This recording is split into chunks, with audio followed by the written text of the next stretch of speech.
조선왕조 500년의 역사를 다양한 인물로 풀어봅니다. 인물로 풀어보는 조선왕조 500년 역사 길라잡이 한국역사인물연구소 신채용 박사와 함께합니다. 어서 오십시오. 네, 안녕하세요. 네, 지난주에 조선시대 딸 부자이자 딸 바보인 효종 이야기를 했습니다. 이번 주까지 이어지는데요.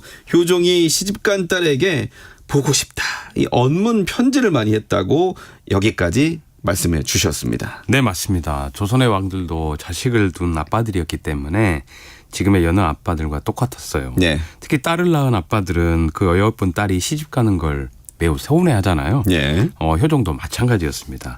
그래서 효종은 자신의 딸이 총 7명이었는데 그 시집간 딸들이 보고 싶다고 궁궐에 자주 들어오라고 네. 한글로 편지를 보낸 것입니다. 그렇죠.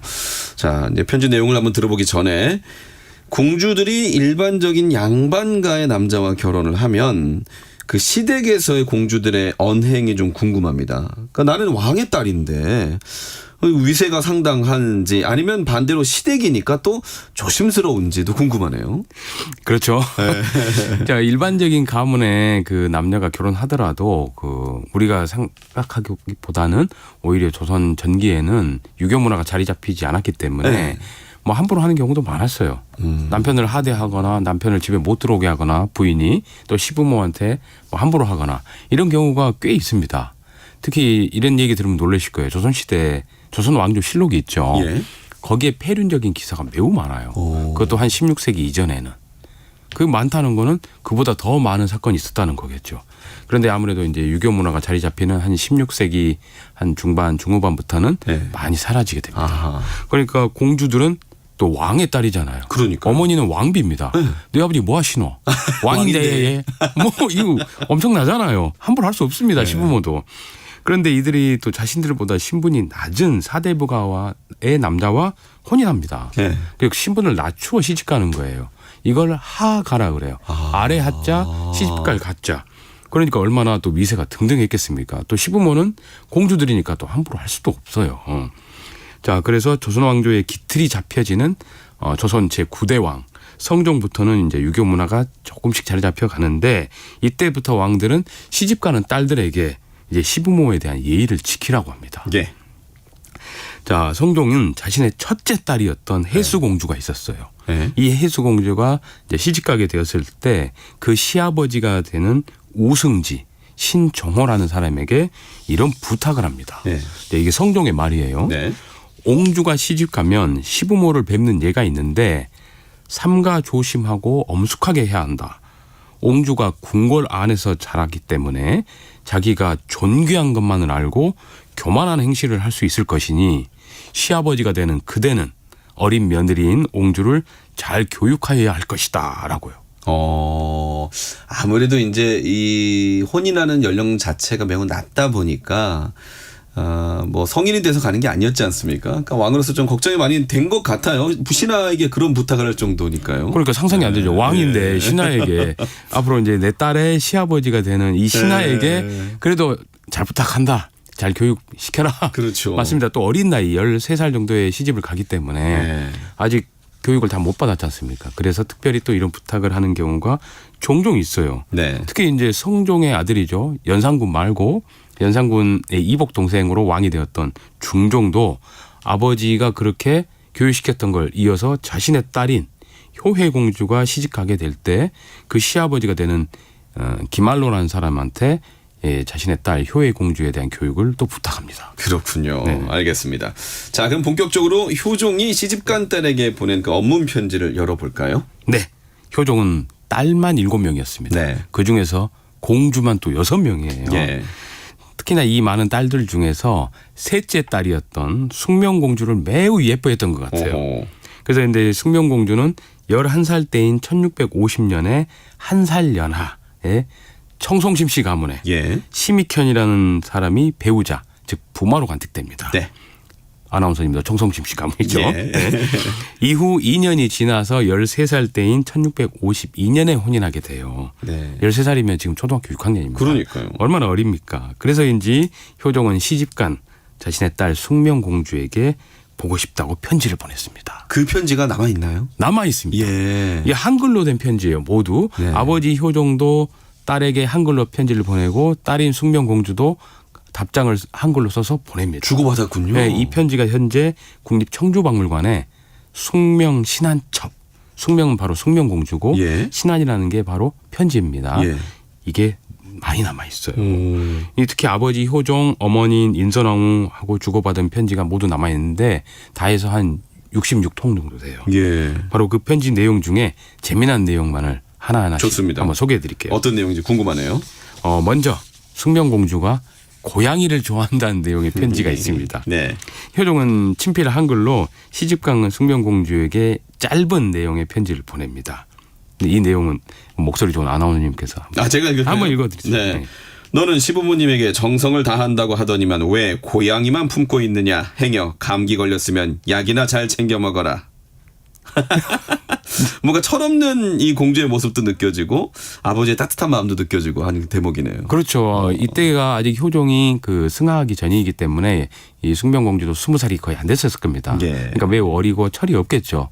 그러다 보니까 나 아버지 시집 가면 시부모님한테 잘할게요 했는데 들리는 소문에 고양이만 품고 있다는 겁니다. 그러니까 철없는 딸이 걱정되기도 하고 네. 또 행여 감기나 걸리지 않았을까 하는 애틋한 아버지의 마음을 볼 수 있죠. 매우 짧습니다. 예. 편지가. 오. 그리고 사실 지금 강아지나 고양이를 키우는 집이 많잖아요. 저도 강아지를 키웁니다만. 예. 그런데 조선시대에도 고양이를 집안에서 품고 있었다는 그렇네요. 게 상당히 놀랍죠. 예. 그래서 이런 한글 편지를 보면 왕실의 한글 편지를 보면 재미난 얘기들이 많습니다. 네. 또 다른 편지는 효종이 숙명공주에게 네 몫을 잘 챙겨라 라는 말을 한 편지예요. 네 몫을 잘 챙겨라. 무슨 뜻일까요? 참 신기하죠. 네. 효종은 시집간 딸들이 보고 싶어서 자주 궁궐에 불렀습니다. 네. 그래서 숙명공주의 동생인 숙휘공주나 언니인 수광공주 등은 아버지 효종이 부르면 제깍제깍 달려왔나 봐요. 네. 아버지가 또 뭐 주시려나? 뭐 이런 거 있지 않습니까? 여성을 비하는 말이 아니라 시집간 딸들이 친정이 오면 또 뭐 하나 챙겨가면 좋죠. 반찬 같은 것도 챙겨가고 네. 막 하잖아요. 아마 당시에도 그랬나 봐요. 그래서 궁궐에 들어온 공주들은 아버지인 왕이나 어머니인 왕비가 폐물을 나누어 주면 곧장 받아들고 좋아하며 집으로 돌아갔던 거예요. 그렇겠죠. 아이고 오늘은 또 뭐 하나 주시려나 네. 이런 걸. 그런데 숙명공주가 그때 궁궐에 들어오지 못해서 폐물을 받지 못한 겁니다. 네. 이게 안타까웠던 아버지 효종은 이래서 숙명공주에게 또 편지를 보낸 거예요. 자, 이 부분도 목소리 좋은 우리 아나운서께서 한번. 너는 어찌하여 이번에 들어오지 않았느냐. 너의 언니나 동생은 폐물을 많이 가져갔는데 네 몫이 없어졌구나. 게다가 그 사이 안 좋은 일들도 있었다는데 내 마음이 아파 이렇게 적는다. 네 몫은 악을 쓰더라도 찾거라. 악을 쓰더라도 찾거라는 말이에요. 그러니까 야, 네가 챙겨야지. 그러니까 아빠가 부를 때 빨리빨리 들어와야지. 진짜 예뻐하시는 게 그렇죠. 느껴져요. 네. 네. 못 들어오니까 그러니까요. 안타까워가지고. 또 남편을 들들 볶아라 이런 말도 있다는데 이게 맞는 말인가요?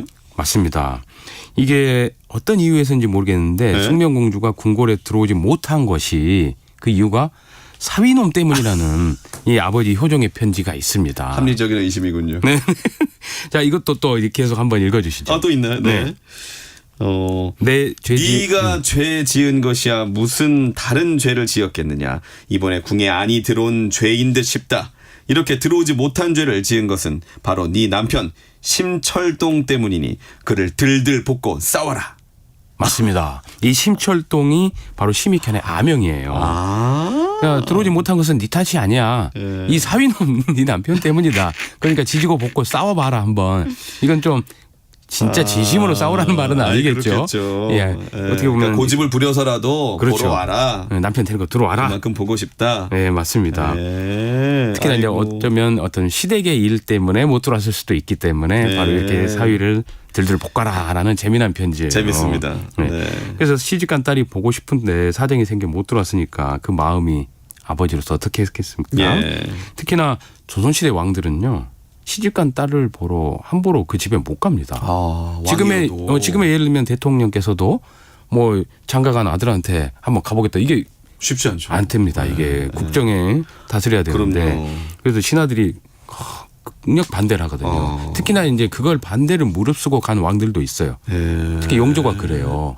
용조도 딸이 7명입니다. 시집간 딸이 7명인데 딸이 아파요. 곧 죽을 것 같아. 그러니까 이건 인륜이다. 내가 가봐야 된다. 그래서 신하들의 반대를 무릅쓰고 직접 갑니다. 네. 그리고 또 공주들의 집들은 다 궁궐 가까이에 한양 도성이 있기 때문에 예. 금방 갔다 올 수 있습니다. 자, 그러면서 이제 그렇군요. 그것이 이제 바로 사위 탓이다. 네. 때문에 재밌습니까? 그런데 앞서 이제 그 심익현 말씀하셨잖아요. 부마. 네. 장모인 인선왕후가 매우 총애하고 예뻐했다면서요. 네, 맞습니다. 예. 왕과 왕비의 딸이었던 공주의 배우자가 일단 되려면 명문가에서 태어나야 되겠죠. 그렇죠. 물론 이 혼인이 정략 결혼입니다. 네. 어디 드라마에서처럼 둘이 어렸을 때 첫눈에 반해서 사랑한 게 아니죠. 네. 그런데 이 심익현이라는 부마는 인물 자체가 또 출중한 데다가 글씨, 당시에 서예죠. 이게 이 서예에 매우 뛰어난 인물이었다라고 오. 기록이 많이 남아 있어요. 그래서인지 장모인 인선왕후의 총애를 듬뿍 받았습니다. 와, 그때부터 사위 사랑은 장모. 아, 옛날부터 사위 사랑. 뭐 이런 말이 있었나 보네요. 저도 장모님의 사랑을 듬뿍 받습니다. 항상 맛있는 걸 보내주시고 축하드립니다. 술도 항상 보내주시고 그만큼 제가 잘해야 되겠죠. 아, 네. 맞습니다. 네. 그만큼 그 인선왕후의 대우가 어땠는지도 궁금하네요. 그러면. 조선왕조실록이죠. 숙종실록에 보면 심익현의 졸기가 있습니다. 졸기라는 거는 사망한 기록이에요. 네. 거기에 보면 인물의 생애가 어떤 사관이 평가한 기록입니다. 예. 거기 내용에 보면은 이렇게 나와 있어요. 네. 심익현은 외모나 언행이 아름답고 서예에 매우 뛰어나 인선왕후에게 가장 많은 사랑을 받았다. 사위가 7명, 6명인데 그 중에서 인선왕후 장모에게 가장 많은 사랑을 받았다라고 기록되어 있습니다. 일단 외모도 아름다운데 글씨도 잘 쓰니까 부족한 것이 없다는 인물이죠. 예. 우리 아나운서님도 청송심 씨 가문인데 네. 인물도 훌륭한 데다가 아나운서까지 하시니까 장모님의 사랑을 듬뿍 받을 수 있습니다. 감사합니다. 특히 네. 이제 장모가 되는 왕비에게 대비죠. 가장 많이 사랑받았다고 사관이 특별히 기록한 거예요. 그렇네요. 이거는 괜히 기록한 게 아닙니다. 왕비의 사랑은 애정도 있겠죠. 사위에 대한 애정도 있습니다만은 바로 재물도 엄청나게 많이 내려줬다는 게 돼요. 그래서 사관이 이렇게 특별히 기록한 거예요. 부마는 벼슬을 할 수 없습니다. 아, 그렇죠. 혼인하면 이제 왕실에서 특별히 재산을 내려주는데 게다가 이렇게 또 총애까지 받으면 수많은 땅들을 하사받을 수가 있어요. 그래서 이 경기도 전역에는 이 왕실 후손들 중에 하사받은 땅들이 그 가문의 선산으로 네. 남아있는 경우가 꽤 있습니다. 그렇습니다. 바로 이 청평이 심익현 가문도 특히 파주 쪽에 예. 제가 한 10년 전부터 가봤는데 그 선영이 파주에 있는데 그 선영 자체가 다 거의 국보급 문화재입니다. 오, 그렇군요. 나중에 가보시면 알겠습니다. 이 아버지 심익현의 아버지가 바로 영의정을 지낸 청평이 심지원입니다. 예. 그분의 묘역부터 해가지고 네. 매우 한번 가볼 만합니다. 우리 청송심 씨의 4부마가 있는데 맞습니다. 그 중에 한 분 네. 심익현이었습니다. 그러면 사위도 이렇게 예뻐요. 딸도 이렇게 예뻐요. 그러면 그 손주도 예뻐하실 수 있고. 당연하죠. 네, 효종이 그 외손주에 대한 사랑을 좀 엿볼 수 있는 맞습니다. 제목도 그 있나요? 편지도 남아 있어요. 아, 그래요? 또 귤이 이 편지 내용 바로 읽어드릴게요. 예. 귤이 잘 익은 것이 17개인데 언니 수강공주와 너에게 나누어 보니 하나가 남는다. 이게 홀수니까. 그래서 하나는 내가 맛보고 너에게 보낸다. 그리고 요사이 가상의 형제들은 잘 있는지 궁금하다. 오죽 예뻐졌을까 생각한다. 가상이란 말은 숙명공주 아들 심정보의 아명입니다. 아. 네, 숙명공주는 청평이 심익현과 사이에서 심정보, 심정협 두 아들을 낳았어요. 예. 특히 왕의 외손자들은요. 과거에만 급제하면 출세 가도를 달립니다. 그렇군요. 그게 통계로 다 나와 있어요. 얼마나 예뻐했겠습니까? 그 사위는 안 되지만 외손자는 또 과거를 볼 수 볼 수 있습니다. 있군요. 네네. 알겠습니다. 자, 이렇게 조선의 왕들도 딸을 가진 연아빠와 같다는 그 내용을 엿볼 수 있는 시간이었습니다. 인물로 풀어보는 조선왕조 500년 한국역사인물연구소 신채용 박사였습니다. 잘 들었습니다. 고맙습니다.